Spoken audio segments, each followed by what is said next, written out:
Hello દોસ્તો, અમારી YouTube ચેનલમાં આપનું સ્વાગત છે। હિન્દુ સનાતન ધર્મ અને સ્વામિનારાયણ સંપ્રદાયમાં ઘણા લોકો તિલક ચાંદલો કરે છે। તો તમને થતું હશે કે આ લોકો તિલક ચાંદલો શા માટે કરતા હશે? તો ચાલો જાણીએ આજના વિડીયોમાં કે તિલક ચાંદલો શા માટે। તિલક એ ભગવાનના ચરણાવિંદનું પ્રતીક છે અને ચાંદલો એ ભક્તનું પ્રતીક છે। તિલક ચાંદલો ભગવાનના ચરણોમાં ભક્તની શરણાગતિ સૂચવે છે અને બ્રહ્મરૂપ થઈ પરબ્રહ્મની દાસ ભાવે ભક્તિ કરવાનો સંદેશ આપે છે। તિલક ચાંદલો સ્વામિનારાયણ સંપ્રદાયની ઓળખ છે। મને ભગવાન મળ્યા છે એવા સૌભાગ્યનું તિલક ચાંદલો પ્રતીક છે।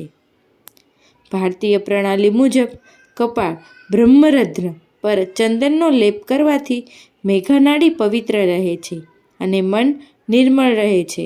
તે માટે તિલક ચાંદલો કરવો જરૂરી છે।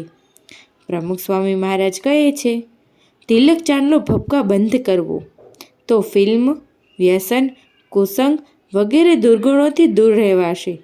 ભગવાન રક્ષા કરશે। શ્રીજી મહારાજનો રાજીપો થશે। જે ન કરે તેને આજ્ઞાલોપ થાય છે। માટે સૌએ તિલક ચાંદલો કરવો જ જોઈએ।